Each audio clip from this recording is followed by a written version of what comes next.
नमस्कार साथियों, आज हम पढ़ने वाले हैं वीबीटी वैलेंसी बॉन्ड थ्योरी। चलिए समझते हैं क्या बोलती है वैलेंसी बॉन्ड थ्योरी। देखो पहले समझ लो,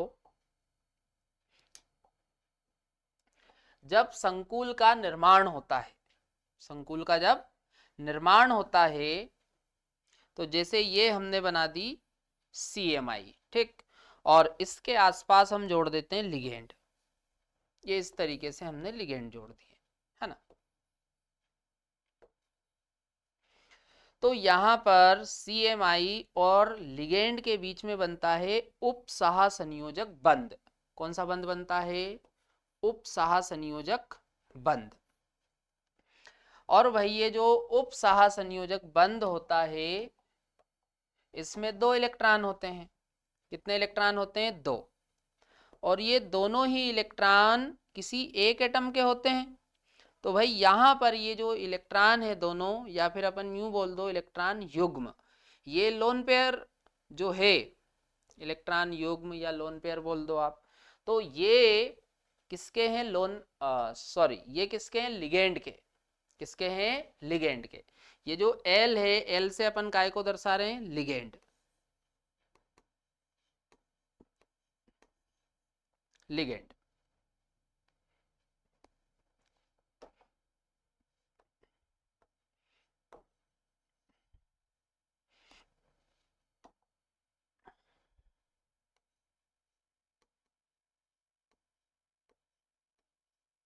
लिगेंड। तो भाई यहां पर आप देखो, जो लिगेंड है वो इलेक्ट्रॉन युग्म दान कर रहा है। जो लिगेंड है वो इलेक्ट्रॉन युग्म दान कर रहा, और जो मेटल आयन होता है वो इलेक्ट्रॉन युग्म को ग्रहण करता है ना। तो भाई जब कॉम्प्लेक्स का निर्माण होता है तो निर्माण के समय लिगेंड और मेटल आयन के बीच में उपसहा संयोजक बंध का निर्माण होता है। और जो मेटल आयन होता है वो इलेक्ट्रॉन युग्म ग्राही की तरह काम करता है। काय की तरह काम करेगा? इलेक्ट्रॉन युग्म ग्राही की तरह। और साथ में ये जो मेटल आयन है ये खाली कक्षक भी उपलब्ध करवाती है। क्या उपलब्ध करवाती है? खाली कक्षक। चलो पढ़ो। प्रति एक धातु आयन संकुल यौगिक बनाते समय उपसहा संयोजक बंध बनाता है। तो कौन से बॉन्ड बनेंगे? उपसहा संयोजक, कोऑर्डिनेट बॉन्ड, है ना। अगला पढ़ो। इस बंध निर्माण के दौरान धातु आयन इलेक्ट्रॉन युग्म ग्राही की भांति व्यवहार करता है। तो ध्यान रखना, जो धातु आयन होता है वो किसकी तरह व्यवहार कर रहा है? इलेक्ट्रॉन युग्म ग्राही की तरह, है ना। इसके लिए धातु आयन रिक्त कक्षक उपलब्ध कराता है। तो ध्यान रखना, रिक्त कक्षक उपलब्ध करवाने का काम भी कौन करती है? धातु आयन। अच्छा, अब यदि हम देखें कि भाई धातु आयन के द्वारा रिक्त कराए गए कक्षकों की संख्या, तो रिक्त कराए गए कक्षकों की संख्या होती है उपसहा संयोजक संख्या के बराबर। जैसे यहां पर समझो, ये 2 एग्जाम्पल दिए हुए हैं। इसमें यदि मैं आपसे पूछूं कि भाई वैकेंट ऑर्बिटल की संख्या बताओ, वैकेंट ऑर्बिटल, कि भाई जो Fe है उसने कितने वैकेंट ऑर्बिटल, खाली ऑर्बिटल, वैकेंट मतलब खाली या रिक्त बोल सकते हो, है ना। तो वैकेंट ऑर्बिटल की संख्या होती है कोऑर्डिनेशन नंबर के बराबर, है ना। तो भाई कोऑर्डिनेशन नंबर कितनी है? 6। तो यहां पर वैकेंट ऑर्बिटल की संख्या कितनी हो जाएगी? 6। मतलब जो Fe है वो कितने कक्षक खाली करवा रही है? 6। चलो यहां पर देखो,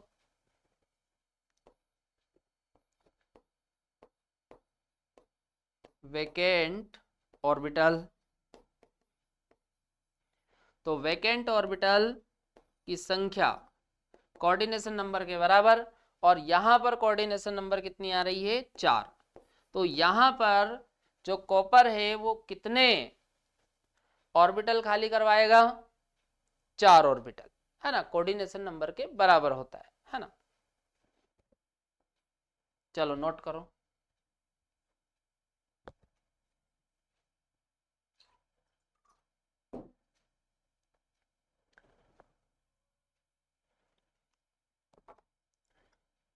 चलो आगे देखो। अब देखो संकरण की यदि अपन बात करें तो जो डी कक्षक होते हैं वो संकरण में भाग लेते हैं, है ना। जो डी कक्षक होते हैं वो संकरण में भाग लेते हैं। तो ये जो डी कक्षक है ये दो प्रकार के होते हैं। कितने प्रकार के होते हैं? दो। चलो देखो, संकरण में सम्मिलित डी कक्षक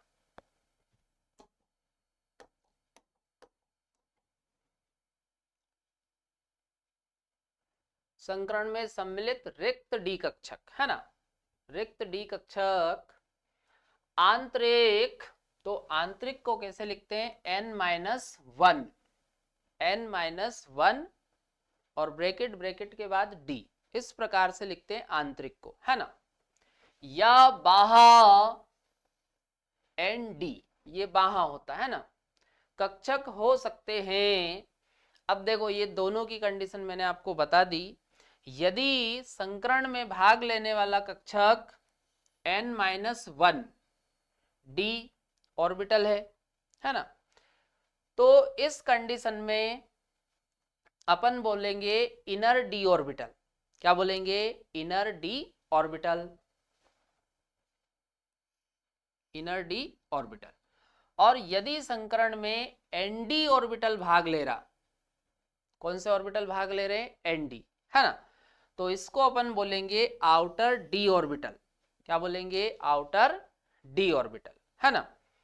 जब अंदर वाले डी भाग ले रहे इनर, इनर या आंतरिक बोल दो, है ना, तो जब इनर डी ऑर्बिटल भाग लेंगे संकरण की प्रक्रिया में, तो यहां पर जो कॉम्प्लेक्स होगा उस कॉम्प्लेक्स को अपन बोलेंगे इनर ऑर्बिटल कॉम्प्लेक्स।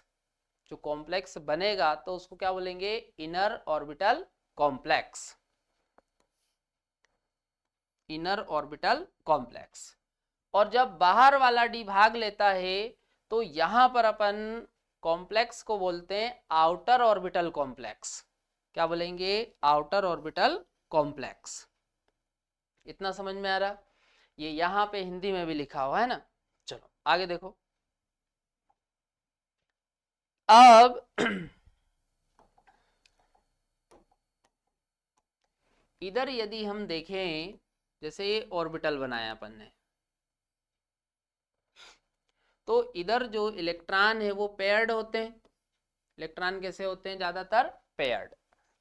और इधर जो इलेक्ट्रॉन है वो अनपेयर्ड होते हैं। कैसे होते हैं? अनपेयर्ड। तो यहां पर क्या होगा भाई? जो इलेक्ट्रॉन है वो पेयर है। इलेक्ट्रॉन जो है वो कैसे हैं? पेयर में। तो पेयर में होने के कारण जो इनका स्पिन है वो कम हो जाएगा, क्योंकि भाई एक क्लॉकवाइज घूमेगा और एक एंटी क्लॉकवाइज घूमेगा, तो जो स्पिन है वो कम हो जाएगा। तो इधर अपन बोलेंगे लो स्पिन कॉम्प्लेक्स। क्या बोलेंगे? लो स्पिन कॉम्प्लेक्स, लो स्पिन कॉम्प्लेक्स। और इधर आप देखो सिंगल इलेक्ट्रॉन है, तो भाई सीधी सी बात है इधर जो स्पिन है वो कैसा होगा? हाई। तो इधर अपन बोलेंगे हाई स्पिन कॉम्प्लेक्स, है ना। अब इधर आप देखो जो इलेक्ट्रॉन है वो पेयर्ड है, तो पेयर्ड होने के कारण जो स्पिन है वो कैसा हो जाएगा? पेयर्ड। भाई एक क्लॉकवाइज घूमेगा, दूसरा एंटी क्लॉकवाइज। जो स्पिन है वो कैसा है? पेयर में। तो इधर अपन बोलते हैं स्पिन पेयर्ड कॉम्प्लेक्स। क्या बोलेंगे? Spin paired complex. और इधर फ्री इलेक्ट्रॉन है, आप देखो सिंगल है, तो स्पिन कैसा होगा? फ्री। तो इसको अपन बोलेंगे स्पिन फ्री कॉम्प्लेक्स। क्या बोलेंगे? Spin free complex. इतना समझ में आ रहा? चलो नोट करो ये पूरा।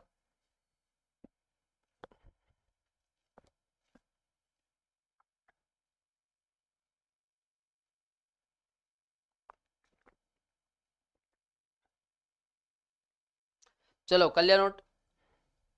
आगे देखो, अगला अपन देखने वाले हैं हाइब्रिडाइजेशन एंड सेप, है ना। चलो देखो, हाइब्रिडाइजेशन को हम हिंदी में क्या बोलते हैं? संकरण। और सेप को हिंदी में क्या बोलते हैं? आकृति, है ना। चलो देखो, यहां पर संकरण निकालना बहुत आसान है ना। जैसे कोऑर्डिनेशन नंबर 2 होता है, 3 होता है, 4 होता है, 5 होता है, 6 होता है, तो ऐसे अपन एक एक करके देखेंगे, है ना।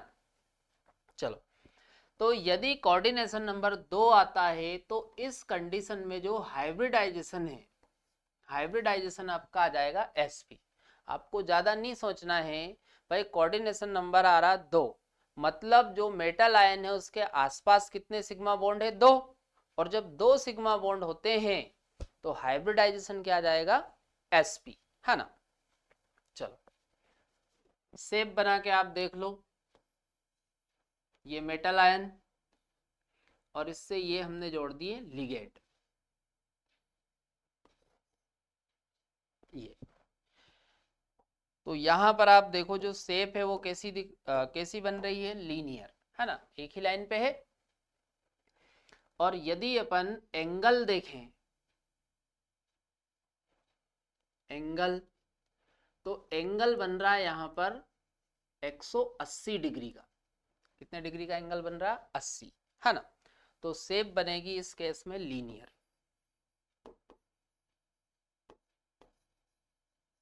याद रहेगा। शेप क्या बनेगी? लीनियर, है ना।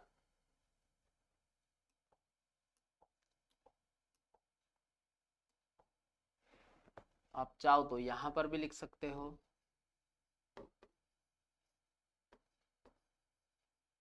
लीनियर, है ना।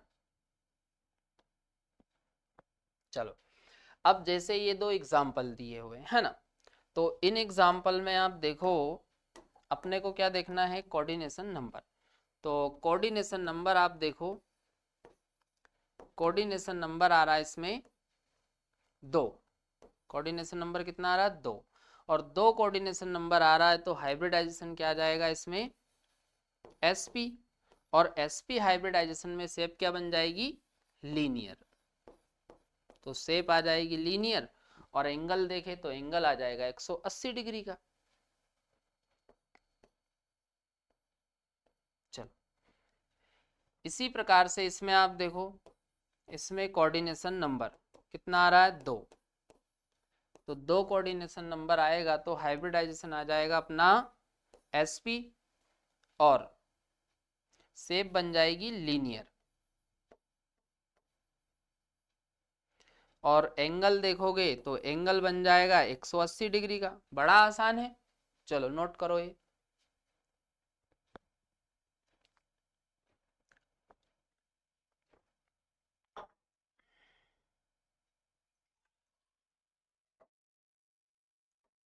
चलो कल्याण नोट, आगे देखो।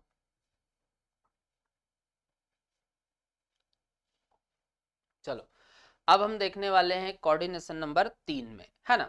तो कोऑर्डिनेशन नंबर 3 आ रहा है, तो इस केस में भाई आप बताओ, जो मेटल आयन है उसके आसपास कितने सिग्मा होंगे? 3। कितने सिग्मा होंगे? 3। और 3 सिग्मा में हाइब्रिडाइजेशन क्या आ जाता है? sp2। और sp2 में शेप क्या बन जाती है? Trigonal planar. तो शेप बन जाएगी ट्राइगोनल प्लेनर। तो शेप क्या बन जाएगी? Trigonal planar.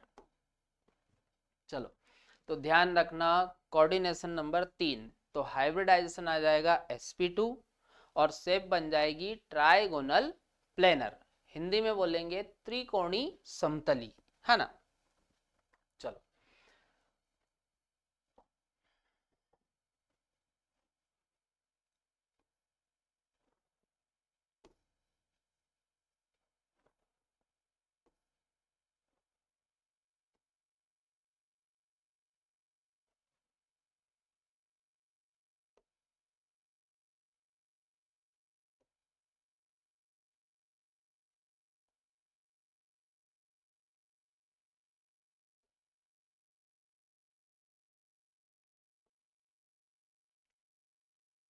तो ये इस प्रकार से अपन ने 3 लिगेंड लगा दिए।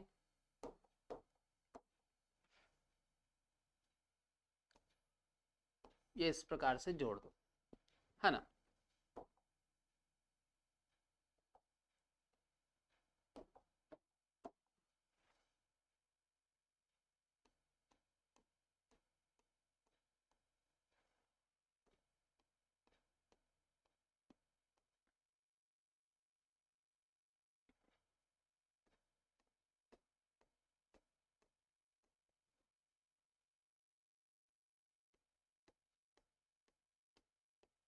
चलो, और एंगल यदि आप देखोगे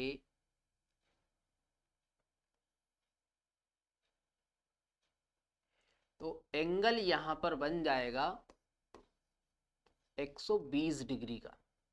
कितने डिग्री का एंगल बन जाएगा? 120 डिग्री का, है ना। चलो देखो यहां पर एग्जांपल दिया हुआ है, तो इसमें आप कोऑर्डिनेशन नंबर निकालो। तो कोऑर्डिनेशन नंबर आ जाएगा आपका 3। देखो ये कैसे निकालते हैं भाई, लिगेंड की जो संख्या होती है वही कोऑर्डिनेशन नंबर होता है ना, मोनोडेंटेट के केस में। तो कितने लिगेंड है? 3। 3 क्लोरीन है ना, तो कोऑर्डिनेशन नंबर 3 हो गया। ये कोऑर्डिनेशन नंबर कैसे निकालते हैं ये मैं पहले आपको डिटेल में बता चुका हूं, है ना। चलो, तो कोऑर्डिनेशन नंबर कितना आ रहा? 3। तो हाइब्रिडाइजेशन आ जाएगा sp2 और शेप आ जाएगी ट्राइगोनल प्लेनर। शेप आ जाएगी ट्राइगोनल प्लेनर। और एंगल यदि आप देखोगे तो एंगल आ जाएगा यहां पर 180 डिग्री का। इतना समझ में आ रहा? नोट करो जल्दी से।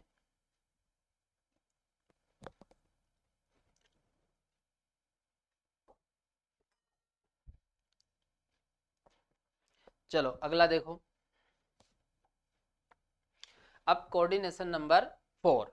तो कोऑर्डिनेशन नंबर 4 में 2 प्रकार के हाइब्रिडाइजेशन आते हैं और 2 प्रकार की ही शेप बनती है। चलो देखो,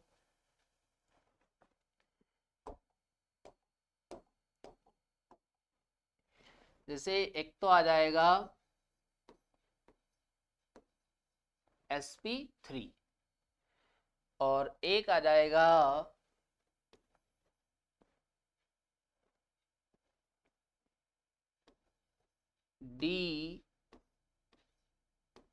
DsP2, है ना। इस वाली कंडीशन में यदि अपन देखें तो यहां पर शेप बनेगी टेट्राहेड्रल। Tetrahedral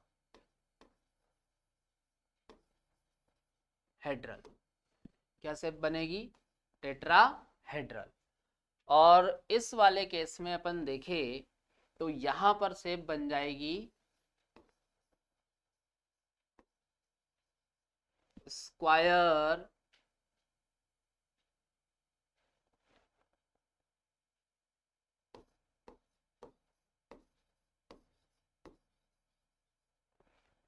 square planar. क्या शेप बन जाएगी यहां पर? Square planar.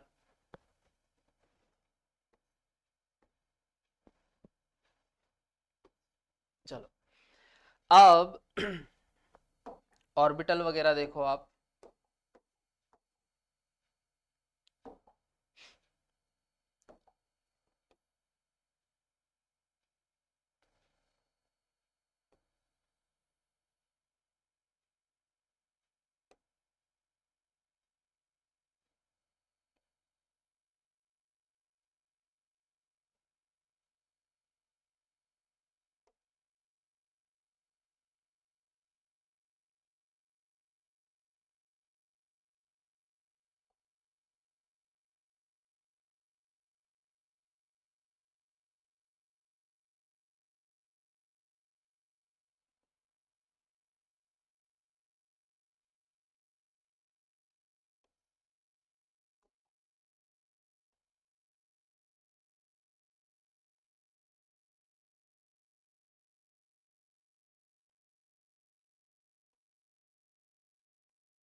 ये डी वाला।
तो ये डी है ना, ये एस और ये है पी।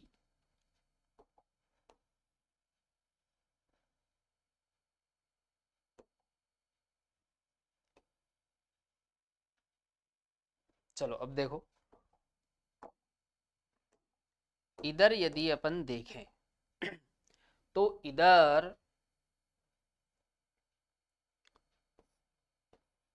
एस का एक कक्षक भाग लेगा और पी के 3 कक्षक।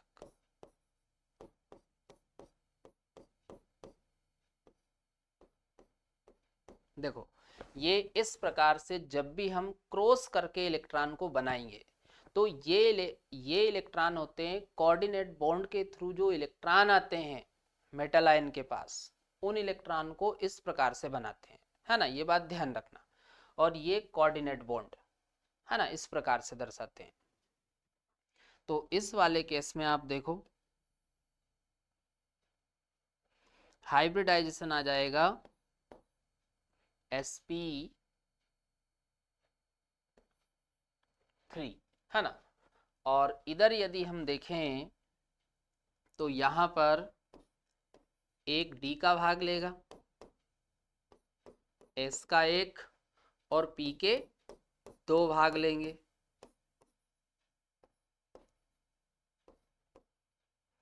तो इस वाले केस में हाइब्रिडाइजेशन आ जाएगा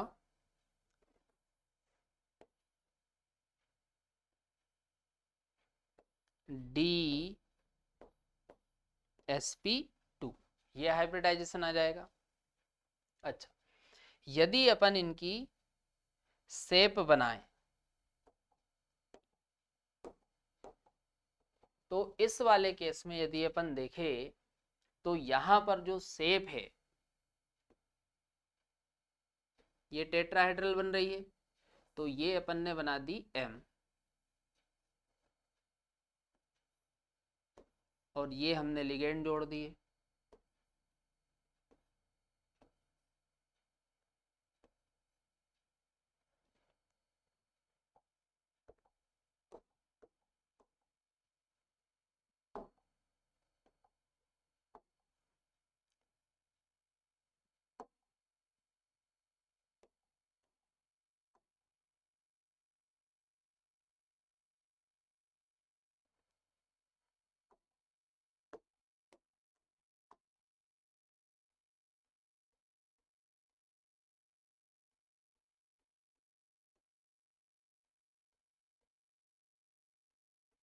ये इस तरीके से शेप यहां पर बन जाएगी टेट्राहेड्रल, हिंदी में बोलेंगे चतुष्फल की, है ना।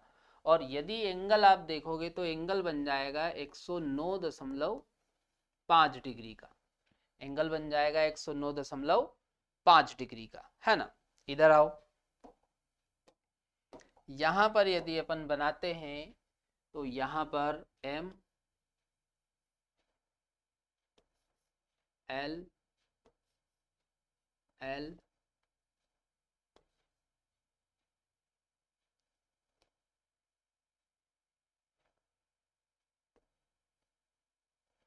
ये इस तरीके से,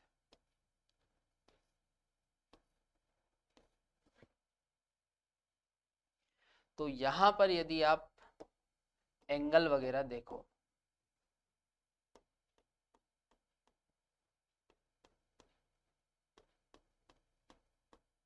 ये इस प्रकार से बन जाएगी। और यहां पर आप एंगल देखोगे तो यहां पर एंगल बन जाएगा 90 डिग्री का। कितने डिग्री का एंगल बनता है यहाँ पर? 90 डिग्री का। चलो नोट करो ये पूरा ऐसा का ऐसे ही।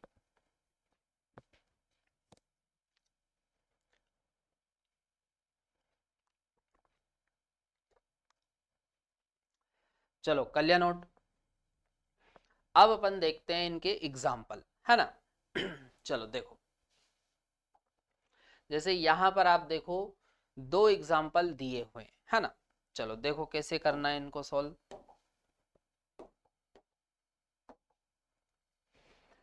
तो यहां पर पहले आपको क्या करना है, ऑक्सीकरण अवस्था निकालनी है ना। तो यहां पर आप देखो ऑक्सीकरण अवस्था हम निकालेंगे तो ऑक्सीकरण अवस्था आ जाएगी x इक्वल टू प्लस का 2। और यहां पर आप ऑक्सीकरण अवस्था निकालोगे तो यहां भी x इक्वल टू प्लस का 2 आ जाएगी, है ना। अब सोल्व करो। यहां पर आप देखो कॉपर है, तो बताओ मेरे को कॉपर का परमाणु क्रमांक कितना होता है।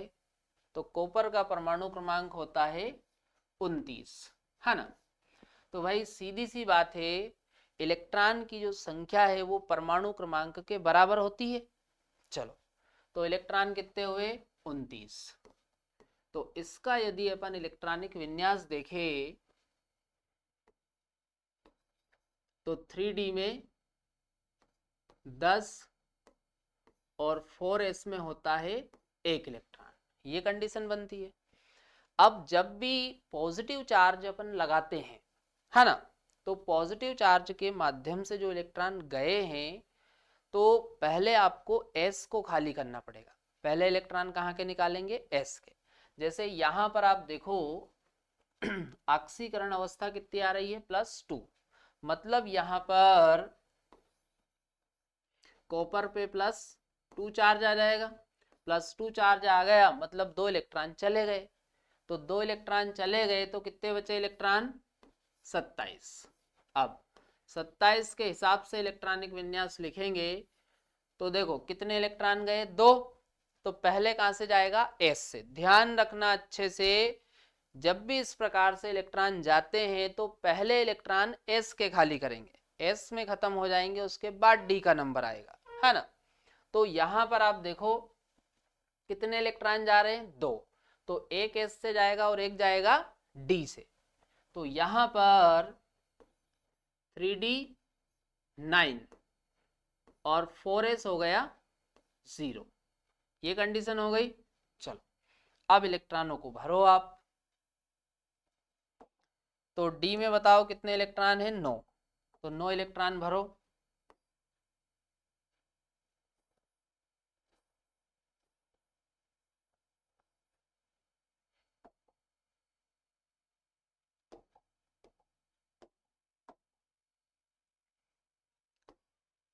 एक, दो, 3, 4, 5, 6, 7, 8, 9, ये हो गए 9 इलेक्ट्रॉन। चलो अब इसमें आप देखो भाई डी जो है वो भरा हुआ है, डी भरा हुआ है।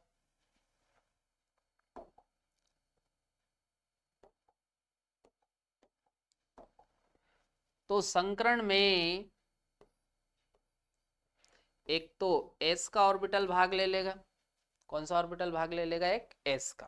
अच्छा ये कलर ठीक से दिख नहीं रहा, चेंज करो इसको।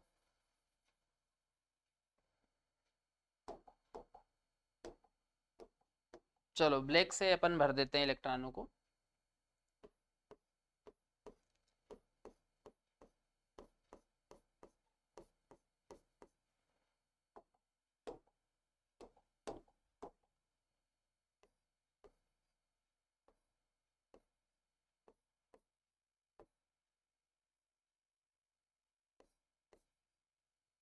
चलो तो ये 3D, ये 4s और ये 4p। तो यहां पर आप देखो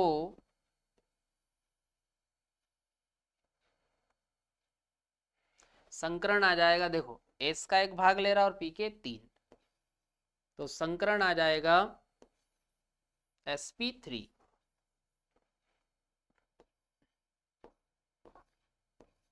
संकरण आ जाएगा sp3, और sp3 संकरण आ रहा है तो जो शेप है वो क्या बन जाएगी? टेट्राहेड्रल।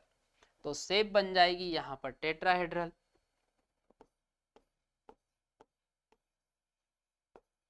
टेट्राहेड्रल। और यहां पर आप अयुग्मित इलेक्ट्रॉन भी देख सकते हो, जैसे यहां पर देखो एक अयुग्मित इलेक्ट्रॉन दिख रहा है। चलो इसमें देखो,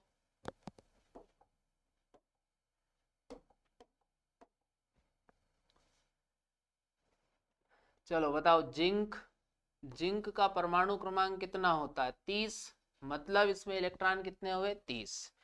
30 इलेक्ट्रॉन के हिसाब से इसका इलेक्ट्रॉनिक विन्यास लिखो तो ये हो जाएगा 3d10 और 4s2। अब कितने इलेक्ट्रॉन जा रहे? 2। भाई ये ऑक्सीडेशन नंबर देखो ना, जितना चार्ज आ रहा है, जितना ऑक्सीडेशन नंबर आ रहा है उतने इलेक्ट्रॉन निकाल दो। तो Zn पे लगाओ +2, तो इसमें कितने इलेक्ट्रॉन बच रहे हैं? 28। अब 28 के हिसाब से बनाओ तो ये आ जाएगा 3d10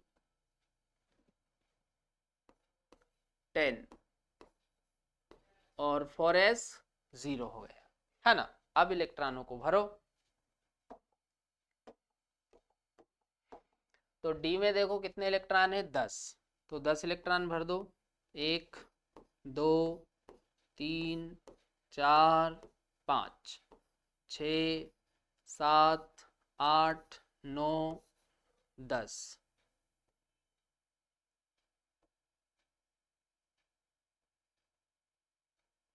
चलो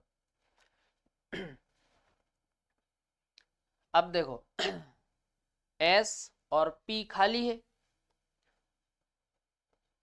तो अब इनमें आ जाएंगे कोऑर्डिनेट बॉन्ड के थ्रू जो इलेक्ट्रॉन आए हैं वो।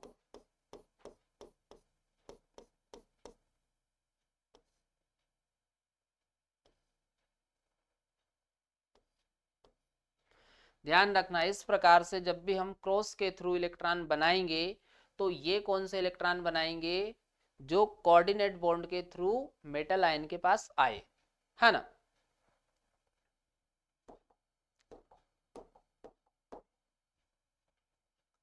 चलो तो 1 2 3 और ये 4, ये वाला 3d, ये 4s और ये 4p, है ना। तो हाइब्रिडाइजेशन देखो क्या रहा, s का एक भाग ले रहा और p के 3, तो हाइब्रिडाइजेशन आ जाएगा sp3। और शेप यदि अपन देखें तो शेप बन जाएगी टेट्राहेड्रल। टेट्राहेड्रल क्या शेप बन जाएगी? टेट्राहेड्रल। चलो इतना समझ में आ रहा है। चलो नोट करो ये दोनों एग्जाम्पल।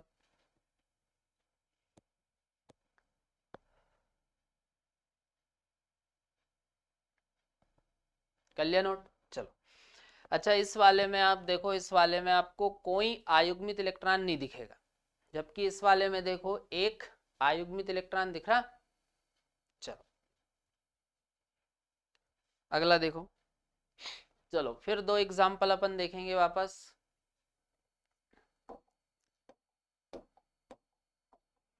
तो पहले आप बताओ ऑक्सीकरण अवस्था, तो x इक्वल टू कितनी आ जाएगी, +3। चलो यहां पर बताओ, तो यहां पर x इक्वल टू 0 है ना। चलो अब Fe, तो आप बताओ Fe का परमाणु क्रमांक कितना होता है, 26। मतलब इसमें कितने इलेक्ट्रॉन है, 26। 26 के हिसाब से इसका जो इलेक्ट्रॉनिक विन्यास है, तो 3D में होते हैं 6। 3D में कितने इलेक्ट्रॉन होते हैं, 6। और 4s में 2 इलेक्ट्रॉन, है ना। देखो इलेक्ट्रॉनिक विन्यास हम पूरा नहीं लिखेंगे, केवल लास्ट वाला लिखेंगे, है ना, क्योंकि पूरा लिखेंगे तो बहुत समय लग जाएगा। तो लास्ट वाला अपन इलेक्ट्रॉनिक विन्यास लिखेंगे, है ना। चलो अब यहां पर आप देखो ऑक्सीकरण अवस्था कितनी आ रही, +3। मतलब Fe पे चार्ज कितना आएगा, +3। तो ये +3 चार्ज आ गया। अब +3 चार्ज आ रहा, मतलब 3 इलेक्ट्रॉन गए, तो कितने इलेक्ट्रॉन बचे, 23। अब 23 के हिसाब से इलेक्ट्रॉनिक विन्यास लिखो। तो भाई 3 इलेक्ट्रॉन गए, तो 2 चले जाएंगे S से और एक जाएगा D से, तो D में कितने बचे, 5। तो ये 3D 5 और 4s हो गया 0। चलो तो D में कितने इलेक्ट्रॉन है, 5। भरो 5 इलेक्ट्रॉन को, 1 2 3 4 5। अब आप देखो,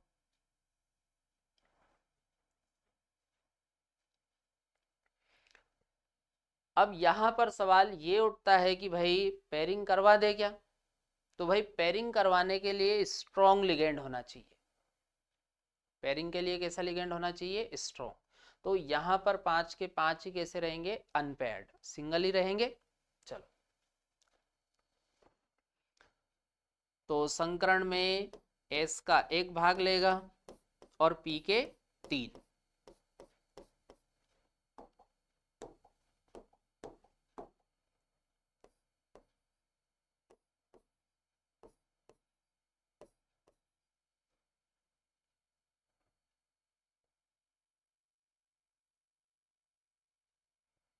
तो यहां पर संकरण आ जाएगा, चलो पहले ऑर्बिटल लिखते हैं ना, ये 3D, ये 4s, ये 4p। तो हाइब्रिडाइजेशन आ जाएगा sp3। और sp3 में शेप क्या बनती है, टेट्राहेड्रल।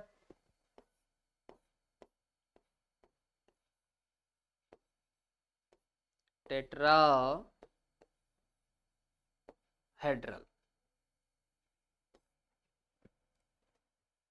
क्या शेप बन जाएगी, टेट्राहेड्रल। चलो अब इधर देखो,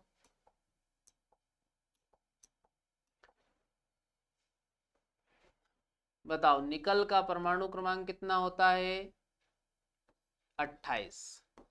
मतलब इसमें इलेक्ट्रॉन कितने हुए, 28। ध्यान रखना जो इलेक्ट्रॉन की संख्या है वो परमाणु क्रमांक के बराबर होती है ना। चलो 28 इलेक्ट्रॉन के हिसाब से इलेक्ट्रॉनिक विन्यास लिखो, तो 3D 8 4s 2, है ना। अब ध्यान रखना जब इस तरह की कंडीशन आती है कि भाई S वाले में इलेक्ट्रॉन आ रहे हैं, भाई आप देखो ऑक्सीकरण अवस्था कितनी है, 0, तो इलेक्ट्रॉन यहां से कोई जा नहीं रहा। भाई एस के जो इलेक्ट्रॉन है, अब एस के इलेक्ट्रॉन भी कहाँ पर चले जाते हैं, डी में। ध्यान रखना, ऐसा केस बन रहा हो कि भाई एस में इलेक्ट्रॉन बच रहे हैं, एस में 2 इलेक्ट्रॉन आ रहे हैं यहाँ पे देखो, तो इस केस में आप क्या करना, इन इलेक्ट्रॉनों को डी वाले में भेज देना है ना, क्योंकि भाई एस तो खाली होगा ही होगा, तो ये इलेक्ट्रॉन भी कहाँ पर आ जाएंगे, डी में। तो कंडीशन देखो क्या बन जाएगी, तो कंडीशन आगे बन जाएगी यहाँ पर 3d10 और 4s0, ये कंडीशन यहाँ पर बन जाएगी, है ना। देखो अब डी में देखो कितने इलेक्ट्रॉन है, 10, तो भरो 1 2 3 4 5 6 7 8 9 10, ये भर दिए 10 इलेक्ट्रॉन। चलो अब आप देखो संकरण की प्रक्रिया में ये कक्षक भाग लेंगे, तो S का 1 और P के 3 भाग लेंगे,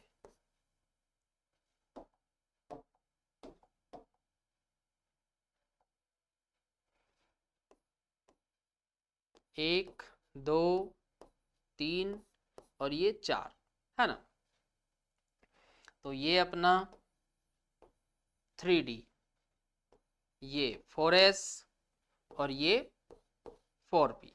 तो बताओ संकरण क्या आ रहा है इसमें, sp3 आ रहा, और sp3 में शेप क्या बन जाएगी, टेट्राहेड्रल, टेट्राहेड्रल।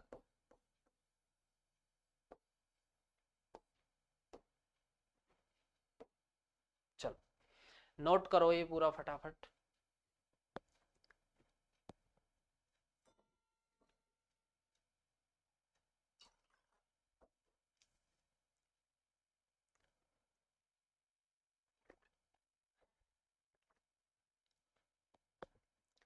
चलो कर लिया नोट, आगे देखो।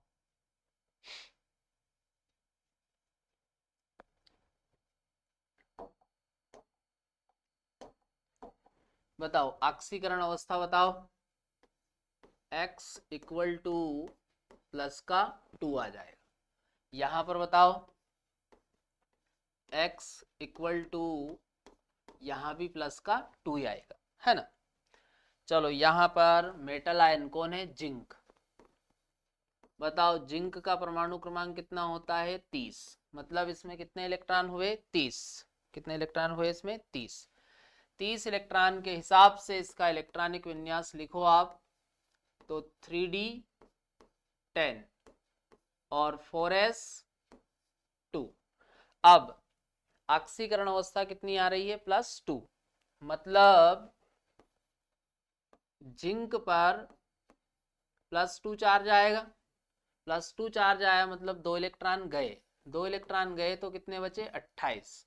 अब 28 के हिसाब से इलेक्ट्रॉनिक विन्यास हो जाएगा 3d10 और 4s हो जाएगा 0। जब भी इस प्रकार से इलेक्ट्रॉन जाते हैं तो आप अच्छे से ध्यान रखना, इलेक्ट्रॉन पहले s के जाएंगे, s खाली होगा उसके बाद d का नंबर आएगा, है ना। चलो अब इलेक्ट्रॉनों को भरो, d में कितने, 10, तो 1 2 3 4 5 6 7 8 9 10 हो गए 10। अब ये खाली ऑर्बिटल संकरण में भाग ले लेंगे, तो 1 2 3 4, ये 4 ऑर्बिटल हो गए। ये कोऑर्डिनेट बॉन्ड बना दो नीचे,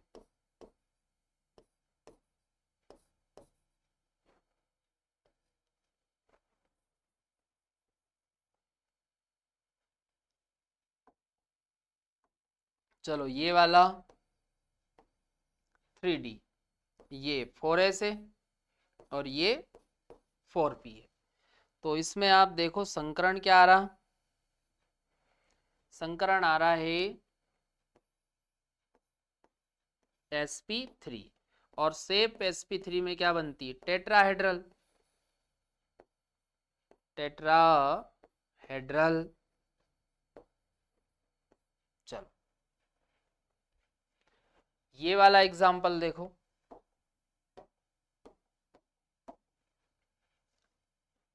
बताओ निकल का परमाणु क्रमांक 28, तो 28 के हिसाब से 28 मतलब इलेक्ट्रॉन कितने हो गए इसमें 28, तो 28 इलेक्ट्रॉन के हिसाब से इलेक्ट्रॉनिक विन्यास हो जाएगा 3d8 और 4s2, है ना।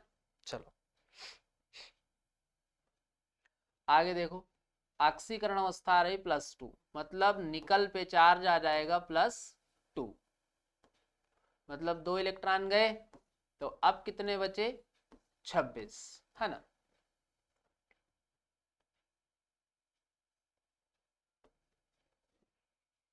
अब 26 के हिसाब से आप इलेक्ट्रॉनिक विन्यास लिखोगे, तो 3d8, 2 इलेक्ट्रॉन गए तो 2 कहाँ के जाएंगे s के, तो ये 4s हो गया 0, है ना।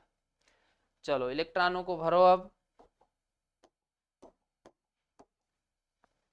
डी में कितने 8, तो 1 2 3 4 5 6 7 8, है ना, ये 8 इलेक्ट्रॉन हो गए। चलो अब आप देखो 2 इलेक्ट्रॉन बच रहे हैं इसमें, और यहाँ पर देखो वीक लिगेंड है, तो भाई पेयरिंग जैसा कुछ होना है नहीं, क्योंकि भाई पेयरिंग कौन करवाता है, स्ट्रॉन्ग लिगेंड, और स्ट्रॉन्ग लिगेंड वो होता है जिसमें डोनर एटम कार्बन या नाइट्रोजन होता है। जैसे मैंने आपको स्ट्रॉन्ग फील्ड और वीक फील्ड लिगेंड बताया था, तो भाई जो स्ट्रॉन्ग फील्ड लिगेंड होते हैं वो पेयरिंग करवा देते हैं, है ना। तो ये आप देखो क्लोरीन कौन सी कैटेगरी में आता है, वीक वाली कैटेगरी में आता है। चलो तो पेयरिंग नहीं होगी, है ना। तो अब आप देखो संकरण के लिए ये कक्षक बच रहे हैं, तो 1 2 3 और ये 4,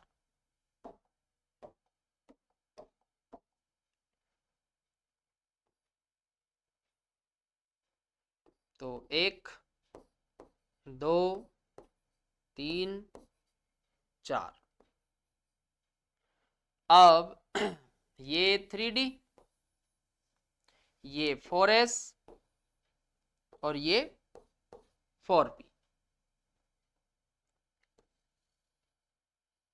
तो बताओ संकरण क्या आ जाएगा,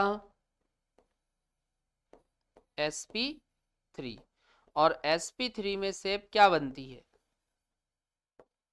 टेट्राहेड्रल। टेट्राहेड्रल को हिंदी में बोलते हैं चतुष्फलकी, टेट्राहेड्रल को हिंदी में क्या बोलेंगे, चतुष्फलकी। चलो नोट करो ये,